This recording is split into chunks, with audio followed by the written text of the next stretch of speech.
We are in the Jeep, not Jeep. No, don't call it a Jeep. Even though I'm literally staring at the word Jeep right now on the screen. I also have two with an eye shot of me. The Grand Wagoneer, not the Wagoneer, the Grand Wagoneer. Wouldn't that make it the Wagoneer Grand Wagoneer if they're really wanting to do this whole Wagoneer thing?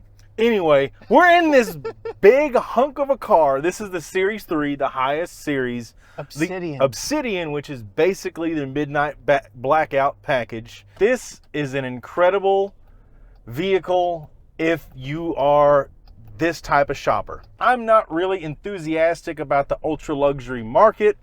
Corey's a little bit more luxury oriented. He likes the S-Class Mercedes and all that stuff. Hey, when you get older like me, you want something, nice and supple. Back warmers matter. Is it cool? Is it fun?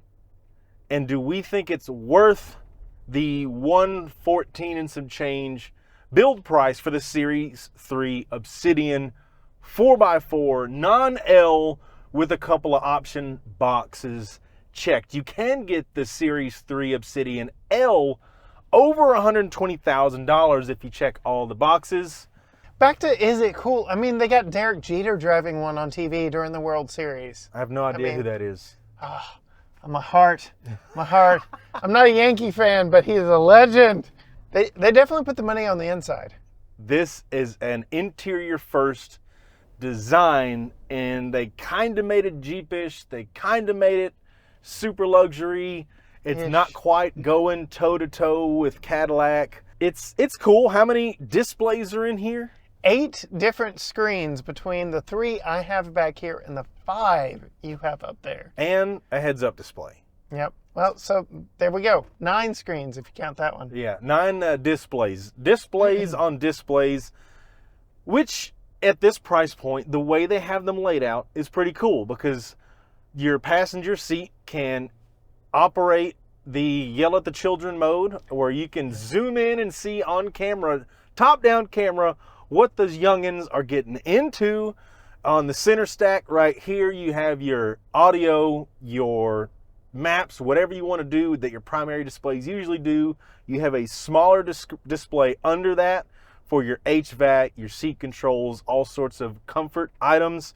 You also have hard buttons for most of that stuff as well.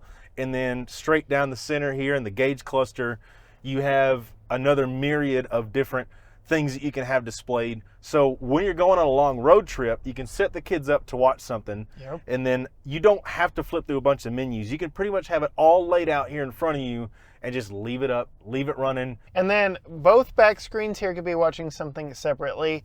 The passenger up there can be watching something all on Amazon Fire TV. You can't even see if that screen is on. It is very polarized. Yeah. I have no idea if it's on or off from really anywhere from dead center viewing angle. As soon as you get off angle just a little bit, it is completely blacked out. It's the most extreme version of like a privacy screen I've seen.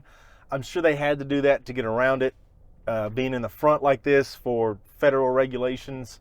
And it's probably a good idea. I don't need to be watching that. This is absolutely a chauffeur vehicle. We have 4-zone climate controls with heated and ventilated seats back here. The only thing I'm missing back here that you've got up there is massage, which I'm a little jealous about. But I've got an entire screen back here for controlling my climate, my seat, my rear comfort back here. And I'm here for it. They're bona fide captain's chairs. You get a lot of leg room, a lot of headroom. Yeah. Third row, very usable third row. An adult can sit back there and not be in timeout. Yes. You have USB chargers, cup holders, air sunshades, 3 different, one big double pane sunroof right here, and then a third one in the back that doesn't open for ventilation, but you can open it up and see the sky. This is the least claustrophobic third row I think there is in the entire market. The windows on the side are huge. You already mentioned the skylight up above you, and the fact that you still have a chair-like seating position and plenty of legroom back there. Like, this is a legit third row. A lot of that is thanks to the packaging, where they were able to take the Ram platform, heavily modify it, give it independent rear suspension, which finally has become the new standard for the segment. And so that allows them to package a much flatter floor. Let's talk about the power plant.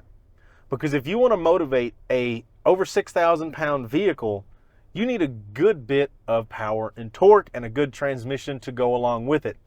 You can option for $0 the 6.4 Hemi. Don't get that one. Get the Hurricane.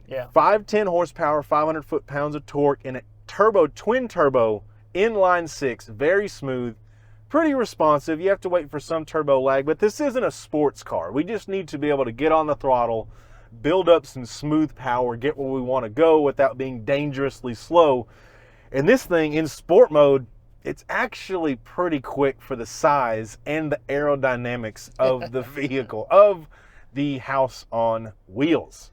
How's the recline factor back there? Pretty good. I don't go all the way back, but you know, I can get fairly comfortable being chauffeured around in this thing, and I can put my peasant blocker up so that, you know, the plebeians outside can't see me. Ah, yes. The plebes. We've got, this is going to sound hilarious, rock crawl mode in this with the breakover angle of a flat bottom John boat. Yep. But this is not in any way suited to rock crawling. It's just not. But this is much more soft and comfortable in every suspension setting compared to the other Jeep products in the official Jeep line of their Grand Cherokee models. I will say though, we've pulled out on some highly textured East Texas pavement here, and the 22-inch Pirelli Scorpion tires are a little more road noisy than I thought This a $114,000 luxury SUV would be. So that brings us back to, is it any good? Is it cool? Who is this for? I like it. I like sitting in it. I'm not this shopper. I'm just not. It's not that appealing to me. I would say it's for the Derek Jeters of the world. It's for those that are going to use the over 6,000 pound vehicle tax credit to write off the entire purchase of the vehicle on their taxes. And if you even know about that, that just proves that this is probably your vehicle. This would be a good business expense. Yeah. One more pull. Oh, God. Oh, it's heavy. Oh. It's heavy. I'm firing this limousine service.